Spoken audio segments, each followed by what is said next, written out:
السلام عليكم. لقد تم الإعلان رسميا عن إطلاق مشروع صناعي ضخم بين المغرب والولايات المتحدة الأمريكية لتصنيع وتجميع هياكل مقاتلات ف-16 فايتين فلكون. سيتم إنشاء المصنع في منطقة النواصر قرب الدار البيضاء بشراكة مع شركة لوكهيد مارتن الأمريكية. يهدف هذا المشروع إلى تصنيع وتجميع هياكل أحدث طراز من مقاتلات ف-16، مما يعزز القدرات الصناعية والدفاعية للمغرب.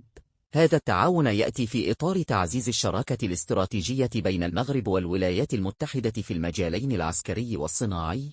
من المتوقع أن يسهم المشروع في نقل التكنولوجيا وتوفير فرص عمل محلية، بالإضافة إلى دعم قدرات القوات المسلحة الملكية المغربية. يذكر أن المغرب قد أبرم في السنوات الأخيرة صفقات مهمة مع الولايات المتحدة لتحديث وتوسيع أسطوله الجوي، بما في ذلك اقتناء طائرات ف-16 فيبر المتطورة.